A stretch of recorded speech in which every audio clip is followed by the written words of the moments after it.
नमस्कार दोस्तों, आज का हमारा टॉपिक है कि क्या किसी सरकारी पद पे बैठे व्यक्ति को क्या अवकाश के दिन भी अपने पद के साथ मिलने वाली सुविधाओं का इस्तेमाल करना चाहिए।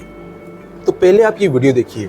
इस वीडियो में किस प्रकार से एक व्यक्ति हैं, एक ऑफिसर को सरकारी छुट्टी वाले दिन भी, यानी कि उस दिन अवकाश है और उस दिन भी अपने पद के साथ मिलने वाली कार को इस्तेमाल करने पे चिल्ला रहे हैं, डांट रहे हैं। तो पहले आप ये वीडियो देखिए। तुमने मजाक लगा रखा है क्या? सरकारी गाड़ी का ऐसे दुरुपयोग करोगे क्या? सरकारी गाड़ी है ना, ये सरकारी ड्यूटी पे है ना। सैटरडे को कौन सा नगर निगम है? हमारे को नहीं पता है क्या रूल्स? जनता के कामों के लिए तो वहाँ पे छुट्टी है नगर निगम में। चलिए अब बात करते हैं हमारे सरकारी पद के साथ में मिलने वाली सुविधाओं के बारे में। तो पहले मेरा आपसे भी ये सवाल है कि क्या आपको ये सही लगता है कि किसी भी सरकारी पद पे बैठे व्यक्ति को अवकाश वाले दिन भी अपने पद के साथ मिलने वाली सुविधाओं का इस्तेमाल करना चाहिए या नहीं? कमेंट बॉक्स में अपनी राय बताइए। पर मैं आपसे एक बात कहना चाहता हूँ।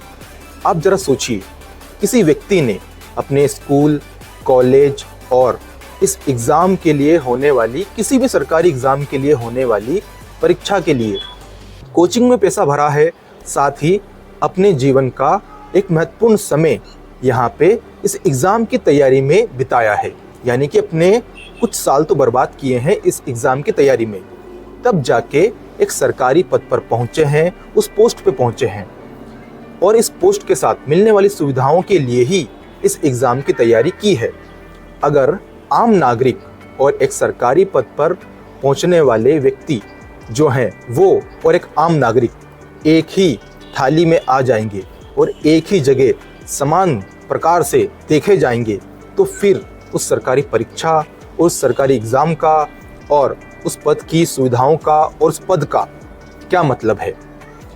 आप हो या मैं हूँ, हम सभी अगर किसी सरकारी परीक्षा की तैयारी करते हैं, उस पद के लिए तैयारी करते हैं, उस पद के साथ हमें जब सुविधाएं नहीं मिलेगी तो हम उस पद पर रहकर सरकार की और जनता की सेवा क्यों करेंगे? हमें अगर कोई सुविधाएं नहीं मिलेगी तो कोई भी व्यक्ति किसी भी सरकारी एग्ज़ाम की तैयारी नहीं करने वाला है, क्योंकि हम किसी भी पोस्ट के लिए, पद के लिए तैयारी तभी करते हैं, उसके लिए अपना पूरा तन मन धन से हम लग जाते हैं, तभी लगते हैं क्योंकि उस पद के साथ में हमें कुछ सुविधाएं मिल रही है। हम डॉक्टर को और आम नागरिक को एक साथ नहीं देख सकते, वैसे ही जज को, वकील को एक साथ एक पलड़े में हम नहीं नाप सकते, वैसे ही किसी सरकारी पद पर रहने वाले व्यक्ति को और एक आम नागरिक को एक दृष्टि से, एक निगाह से और एक आंख से हम नहीं देख सकते, क्योंकि उस व्यक्ति ने उस पोस्ट के लिए, उस पद के लिए मेहनत की है, परिश्रम किया है, तब जाकर वहाँ पहुँचा है।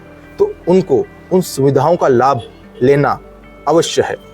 अगर उनको सुविधाएं नहीं मिलेगी तो ऐसे किसी पद की क्या ही आवश्यकता है? कोई क्यों अपना जीवन खपाएगा किसी एग्ज़ाम के लिए और सरकारी सुविधा के लिए और सरकारी नौकरी के लिए, अगर कोई सुविधा उसे प्राप्त ही नहीं होगी? तो इस बात पे विचार कीजिए। इस बात पे विचार करना जरूरी है, क्योंकि एक आम नागरिक को और एक सरकारी व्यक्ति को या फिर किसी भी पद पे रहने वाले व्यक्ति को, चाहे वो डॉक्टर हो, इंजीनियर हो, कोई भी हो, उन्हें हम एक निगाह से और एक पलड़े में नहीं नाप सकते। इन सुविधाओं के कारण ही हम इन पद के लिए तैयारी करते हैं, मेहनत करते हैं। इस बात को हम सभी को समझना होगा। धन्यवाद।